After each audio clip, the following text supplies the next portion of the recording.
Pada 6 dan 9 Agustus 1945, bom atom dijatuhkan di Hiroshima dan Nagasaki. 15 Agustus 1945, Jepang menyerah tanpa syarat terhadap sekutu dan menjadi penanda berakhirnya Perang Asia Timur Raya. Memasuki tanggal 17 Agustus 1945 tengah malam, puluhan tokoh pemuda serta anggota PPKI telah berkumpul di rumah Laksamana Maeda.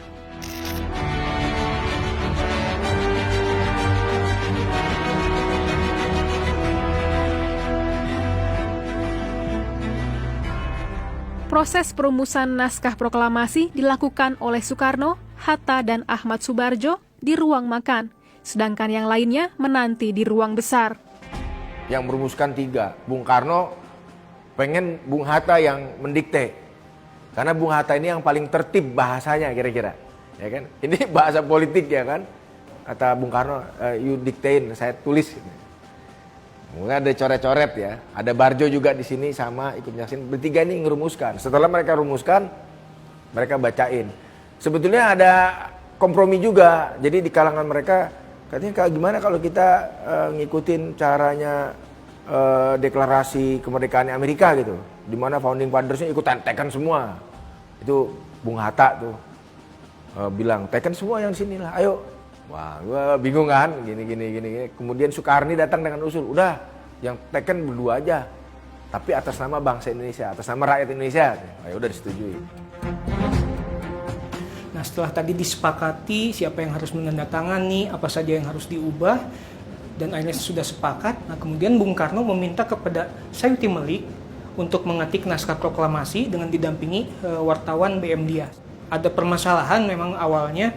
Saat itu Maeda tidak memiliki mesin ketik dengan huruf Latin, punyanya huruf kanji, dan akhirnya ajudan Maeda berinisiatif meminjam ke markas Angkatan Laut Jerman. Mesin ketik milik Angkatan Laut Jerman itulah yang digunakan untuk mengetik naskah proklamasi.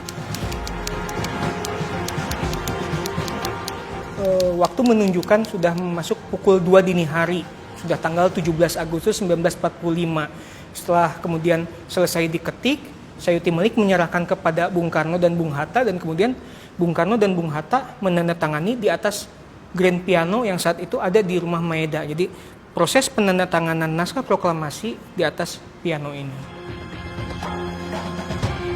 Berbekal naskah yang telah ditandatanganinya, Soekarno memproklamasikan kemerdekaan Indonesia beberapa jam kemudian. Proklamasi dilakukan di kediamannya di Jalan Pegangsaan Timur yang berjarak hampir 2 km dari rumah Laksamana Maeda. Secara keseluruhan, rumah Maeda hanya digunakan selama 4 jam. Namun, 4 jam itulah yang turut menentukan nasib Indonesia sebagai sebuah negara. Peran Laksamana Maeda yang memfasilitasi perumusan naskah proklamasi mencuatkan pertanyaan mengenai sosoknya. Lalu, apa yang dilakukan oleh Maeda pada malam itu? Memang ada beberapa versi bahwa Maeda beristirahat di lantai atas, namun meminta ke stafnya seperti Shigeta dan Nishijima untuk mengawal peristiwa tersebut, dan Ibu Satsuki Mishima yang mempersiapkan kebutuhan seperti makan dan minumnya para tokoh yang sedang melakukan pertemuan di lantai bawah. Penampakannya orang Jepang gitu ya, yang kemungkinan bisa dikesankan campur tangannya Jepang terhadap kemerdekaan Indonesia itu untuk sementara waktu memang nggak pernah disebutkan, sampai kemudian Shigeta dan Nishijima mengeluarkan satu memoir gitu.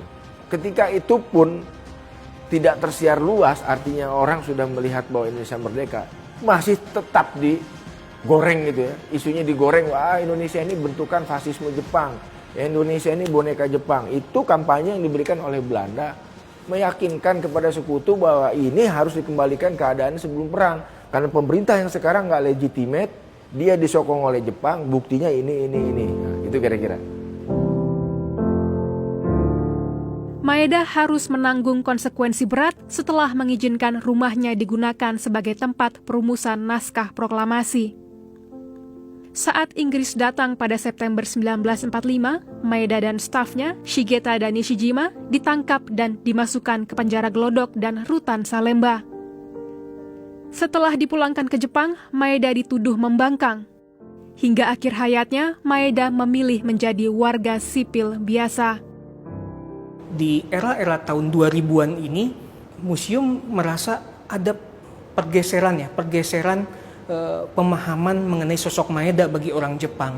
Mungkin saat veteran-veteran Jepang, rekan-rekan sejawatnya masih hidup, Maeda dianggap sebagai pembangkang. Namun untuk generasi kemudian, generasi ketiga tahun 2000-an, mungkin dari pihak Angkatan Laut Jepang sudah memposisikan Maeda sebagai sosok yang layak diperhitungkan dalam percaturan pasca Perang Dunia Kedua. Atas jasanya terhadap perjuangan kemerdekaan Indonesia, pada 17 Agustus 1973, Maeda diundang pemerintah Indonesia untuk menerima tanda kehormatan Bintang Jasa Nararya.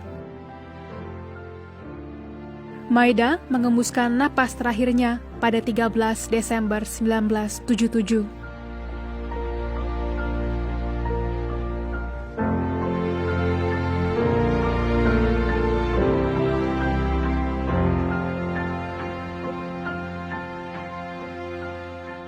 Semuanya seperti kayak belokan di sejarah gitu ya.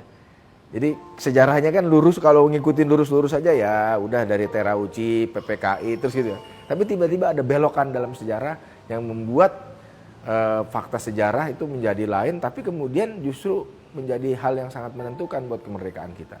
Jadi saya pikir tidak dimulai di rumah ini sebenarnya, tapi rumah ini seperti sebuah halte yang dilewati dalam rangkaian sejarah kita gitu ya.